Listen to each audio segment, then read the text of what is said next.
Welcome to Tucker Carlson tonight. Last night on this show, we told you about what may be the single most extreme and disruptive piece of legislation ever to gain widespread support in the Congress in the history of this country. It's called the New Way Forward Act. It's before Congress right now and has been for almost 2 months.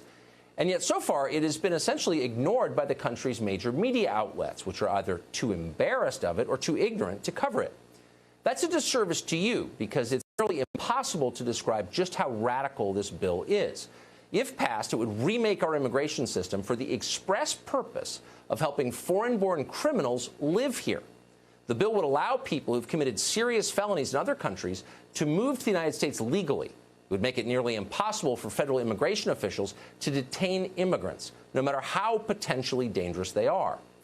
And perhaps most infuriatingly and remarkably, it would require taxpayers to transport deported criminals back into the United States.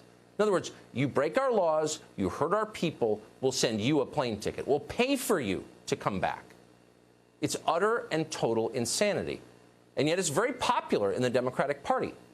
So far, this bill has 44 Democratic co-sponsors. On the screen is a list of some of their names.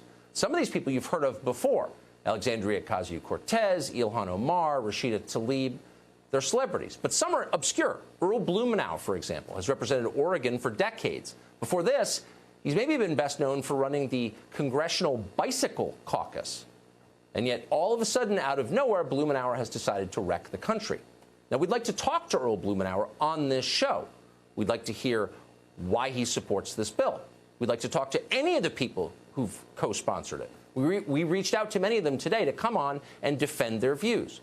But not one of them agreed to come. Why? Because they're cowards. And yet we think you ought to know what they're doing. Here's the bill's primary sponsor, Jesus Garcia of Illinois, after introducing the bill. Garcia said this. This is not a radical project. We are simply asking for a fair shot and the opportunity for immigrants to stay in the country they call home.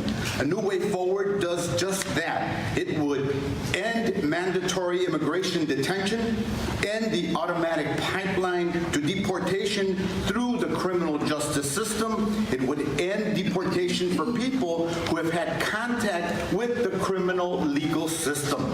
It would end the practices of local police engaging in immigration enforcement and the increased ever-policing of communities of color. It would decriminalize immigration. This is not a radical project. Of course, the opposite is true. The bill is completely radical. It would transform America into a place you don't recognize. Many of the sponsors of this bill come from the fringes of the Democratic Party, as you would expect, but not all of them do. Consider Congressman Andy Levin. Levin represents the suburbs north of Detroit. Levin's district leans blue, but it's still essentially bipartisan. Voters there went for Hillary Clinton, for example, by just 8 points. So there's no chance a majority of Andy Levin's voters want to send plane tickets to armed robbers in Guatemala so they can move next door. And in fact, nobody wants that, no matter what they claim on Twitter. Yet Levin is trying to do that right now. And that's what's scary about this bill. It's happening in the dark. No one's talking about it. Those who are dismiss it as unlikely. It'll never happen. And that's a mistake. Things change fast in modern America. On issue after issue, from ending the Second Amendment to banning biological gender to the open and aggressive racism of identity politics, yesterday's extremism has become today's Democratic Party platform. That's how it works now.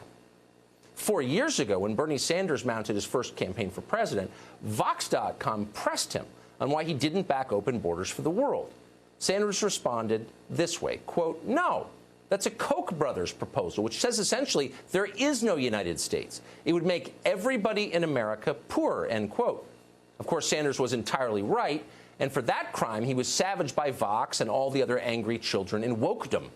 Resisting the abolition of the United States was, in their view, needless to say, proof that Sanders was a hardened bigot, a racist. 4 years later, Sanders has become obedient. His new platform contains all the usual open borders rhetoric, ending all deportations, abolishing ICE, giving a blanket amnesty to all illegal aliens in the country. Now, a New Hampshire voter recently asked Sanders why his views had changed so radically. The man who once called lax immigration enforcement a Koch brothers conspiracy just 4 years ago suddenly sounded very much like a Koch brother himself. We have 11 million undocumented here. Many of those workers, by the way, are being exploited right now.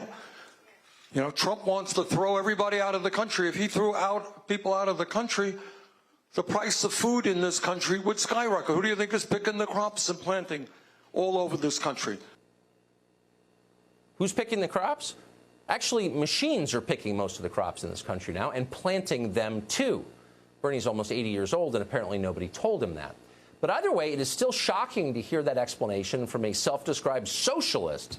So yes, workers are being exploited, but think about what avocados would cost if citizens had to pick them. It's nauseating. Now, Sanders isn't stupid. He has to know his party's turn on immigration hurts workers and the country, but he desperately wants to be president of the United States. So he goes along with it. You're seeing quite a bit of this, by the way. Joe Biden, who's supposedly the most moderate man in politics, old Uncle Joe, now is pushing for illegal aliens to get off on DUIs. Watch. You only arrest for the purpose of dealing with a felony that's committed, and I don't count drunk driving as a felony.